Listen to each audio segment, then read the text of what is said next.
It's Bill, and I'm going to revisit a recipe, real successful, not a whole lot different. I'm just going to talk a little more about the pre-prep and all that stuff for you.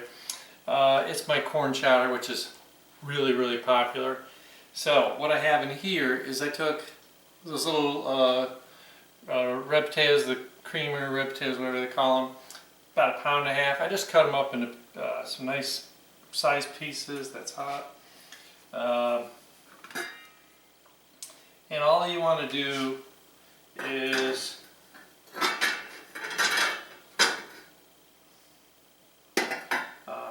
just let them be nice and kind of simmer for like 20 minutes, 30 at the most. You don't want them to fall apart. And that's really the first process. Now, what I got is 4 cups of water in here. You can always tell, this is something I've learned. Take your pot, put your 4 cups of water in there and put the potatoes in. If you have too many potatoes, they'll rise above the level of the water. Alright? And salt, you know, it's a couple shakes. It's not like a given amount. And you really want about, probably, like I said, I don't like going too much past 20 minutes because potatoes get a little too like mushy. And that's not the intent. Alright, so what do we do for flavor? Because we got all that happening, right? So this is a good recipe where you can just kind of like at your leisure watching TV in the morning or the news and drinking your coffee, just prepping stuff. The first thing I'm going to do, I'm going to put a bay leaf and drop it in here so it'll start to soften, right? And this is just finished simmering. I turned it down. I just got it like on 2, you know, just a low number. And so for flavor, I had some leftover cooked bacon from making BLTs, and I'm just going to chop it up, size, you know, whatever. Don't be too particular in it.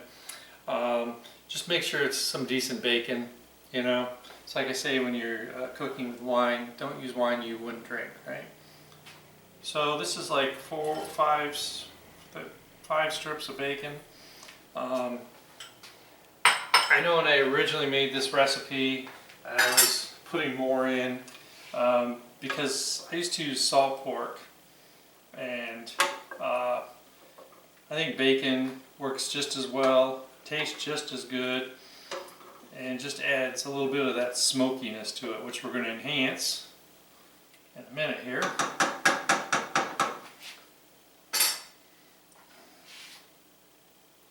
Kind of stopped boiling while I was talking. I just wanted a little bit of bloop bloop going on, right? So this is really about a lot of the veggie stuff too. So what I have here is I have a yellow onion that I diced. I got like 3 or 4 celery stalks that I diced, and I bought, for a change, you can just buy regular ones, shredded carrots, and I got a good heaping cup in there. And then I have a red pepper that I just cut up. I was running out of time, so I was cutting frantically, so it's not as perfect. But all I really want to do now is I want to get this in here so that it can start to heat up, right? Whoa.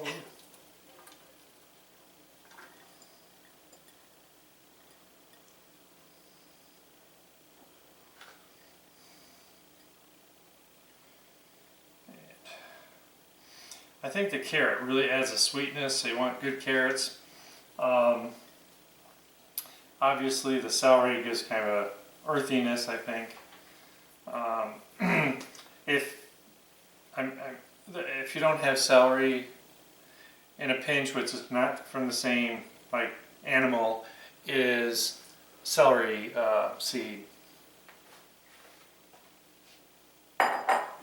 which I never understood, but I've been enlightened. Alright, so let's mix this up a little bit. I want to just be gentle so I don't kill my potatoes.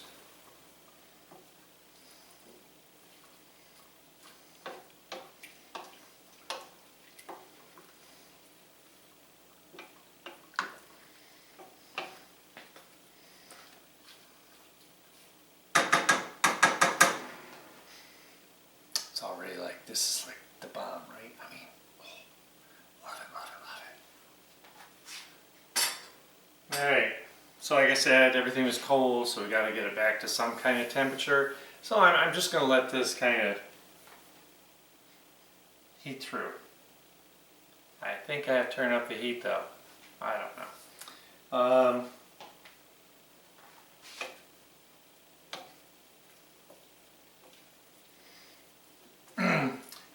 I first made this a long time ago when I was a kid, and I think one of the reasons I picked it was you really can't make any mistakes with it. My public service announcement is the fact that if the bay leaves have been in the cupboard too long, those were fresh. I just got them actually last weekend. You can always put 2 in, because they do start to kind of fade away. Now what I want to do, let's not waste time while we're waiting for everything to come back. It's just starting to percolate a little bit. So let me grab my pepper.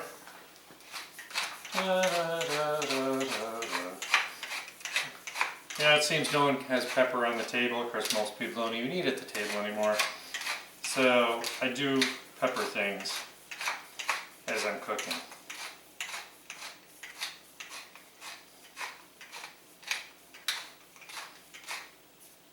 This is a big pot.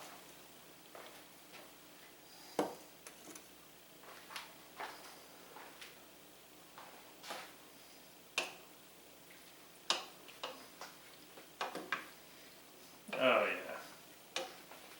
This is so happy. And remember, so we have a liquid here that's going to kind of cook down all these vegetables.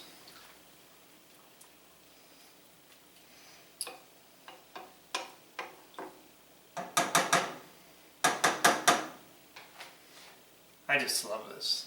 I'm getting really excited about this. And you know, when you're making a big pot like this, I mean, this could be, you know, a dinner one night, sides with dinner. You know, you could have grilled cheese sandwiches and soup. You could, you know, some kind of wrap. You could, I mean, do anything. Okay, it's just nice. Weather's a little cool. You want to warm yourself up indoors. You just have a little soup. I love soup. Eat it all the time, even here in Florida. Now I'm getting some good action here, so I'm happy. So now what's the next step? Well, it's talking to me. I think this is one of the changes I made. I used to be real stingy on half and half, and I think that as I experimented with it, I wanted to get a little crazy. So I have a whole pint, 2 cups, half and half.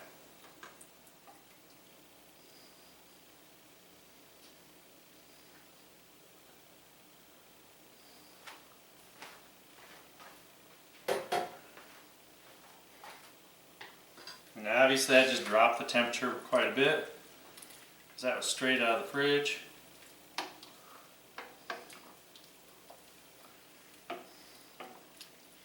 So this is where we want to start being a little more cautious.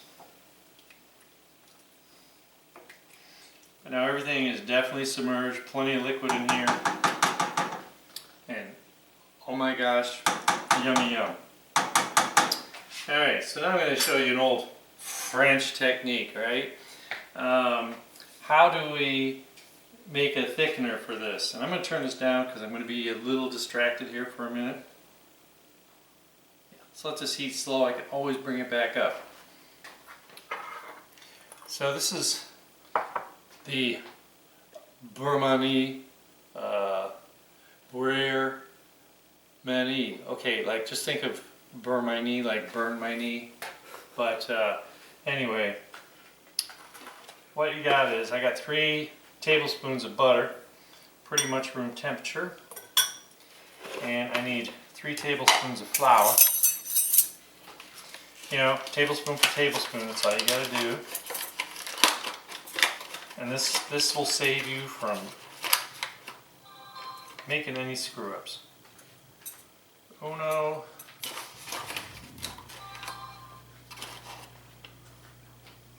dose. And if you ever put too much flour in, just put a little more butter in.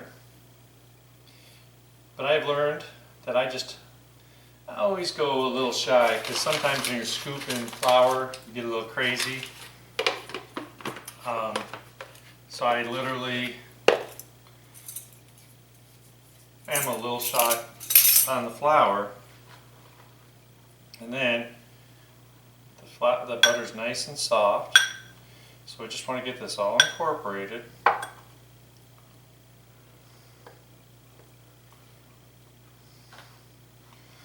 mean, you can use this for making gravies, anytime you make a roux, really whatever. It prevents the flour from clumping. Just take your time, use an appropriate size bowl. I found these little Pyrex bowls to be perfect. And it seems to me most of what I do is the 3 to 3.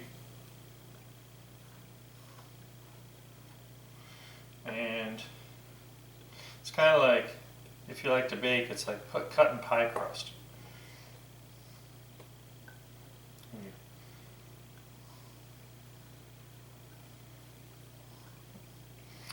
Remember when you used to use Crisco to make pie crust?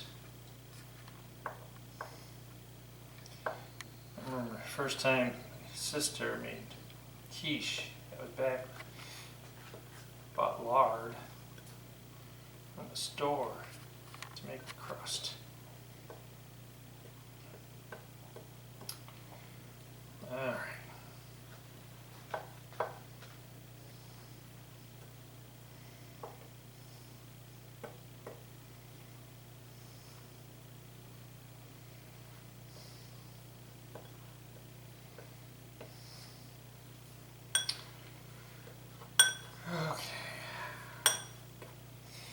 Take your time. You should end up with a nice big ball of flour butter.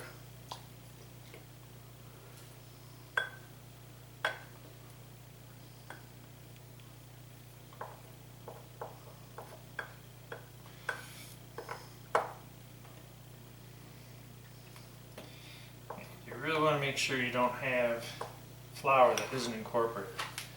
Alright, now we come back here, and we're checking it out. If in doubt, stick your finger in, it's hot.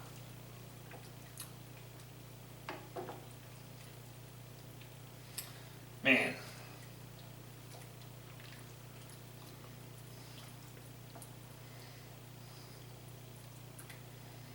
This is just like Flavor Town, man.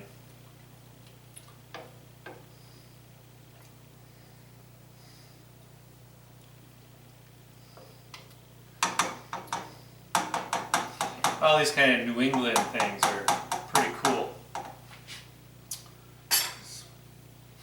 All right. Now, let's start the process here. Oh, I can't get it off my fork. I bet you soup's warm enough to melt it right off.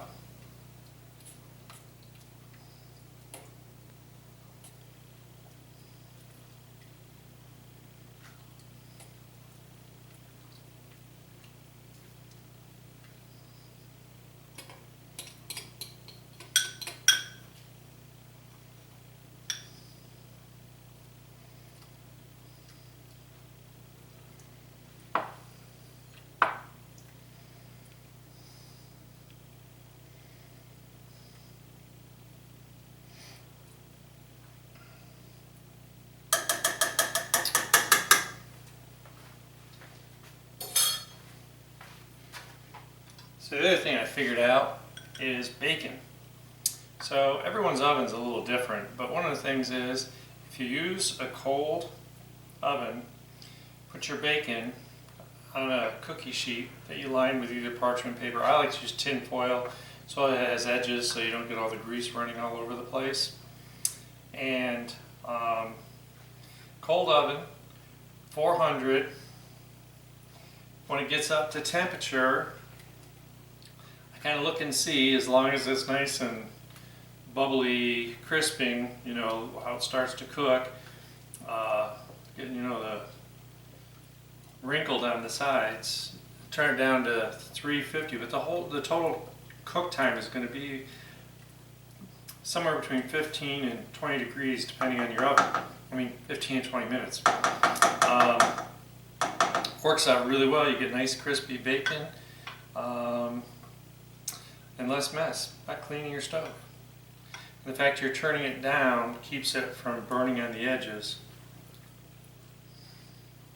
Because I've read a whole bunch of different recipe ideas for bacon, and honestly, that has turned out the best. Okay, now I got all this done. One of the last things I want to do when I'm waiting for it to start to bubble a little bit and thicken is I've got some smoked paprika. We want to really bring out, because they don't put as much bacon in, and I think the paprika just looks kind of pretty, but the smoked, and all you need is like half a teaspoon.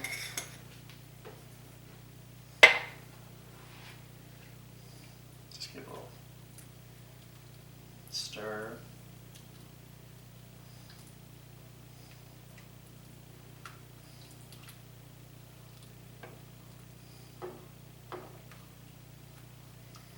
And I mean, it's really amazing how you get the thickening so nice and gradually from the flour, which we want to make sure we cook in well so you don't get that raw flour taste.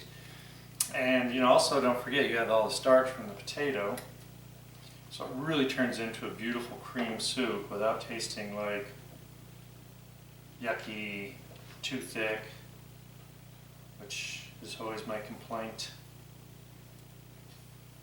And this is something you can, you know, simmer on the stove for a little while to get it exactly where you want it. And I can see that celery's still a little crunchy, so it does need to soften. But probably told you this a million times. This is one of those pre-cooked things I do.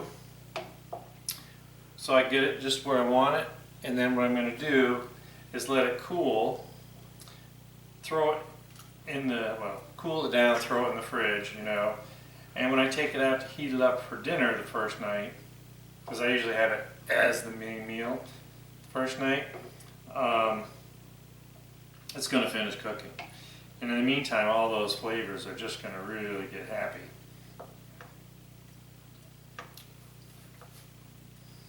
Wow, it's a beauty. Beautiful. It's absolutely. So what do you always have to do? Now, I'm going to tell you a trick here. When you're rubbing it on the spoon, you should feel kind of velvetyness, because it's thickened and you've got enough half and half in there.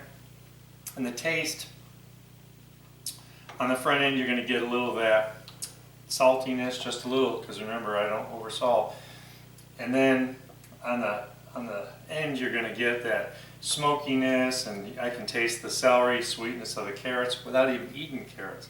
I mean, that's the beauty of making a really good soup. All right, so now I got it up to temperature. And I think I've maximized the thickening agent, and I mean, it really is pretty. So now what I want to do, I'm going to turn it off. And what is this dish called? Oh, corn chowder. I forgot the corn. No, I didn't. It's the last thing you put in here. So I've just got, you can use, I like frozen, just get it up to room temperature. I got like 2 cups here. I'm just going to dash in.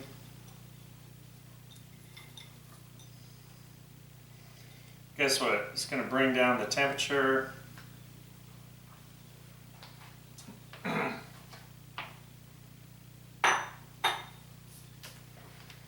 And there is nothing like the sweetness of of the corn to really make this beautiful.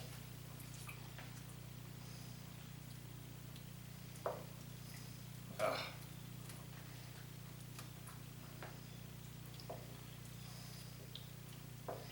It's colorful, vibrant, yummy, and this is a pot of soup. I mean, this could last all week.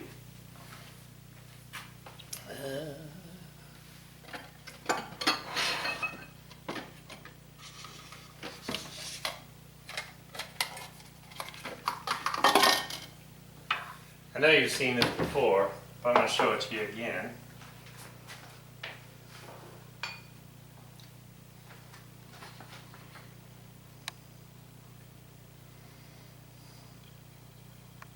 Oh yeah.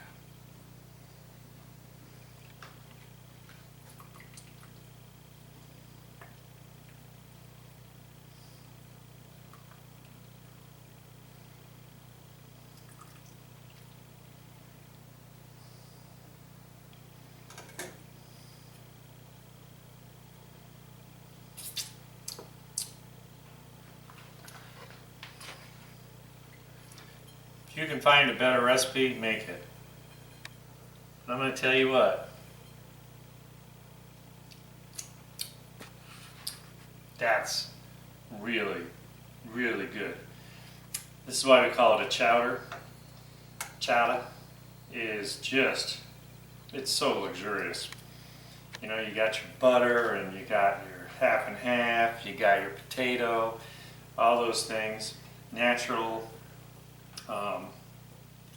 You know, didn't come in a bag, which I hate. Any restaurant should be proud to serve this.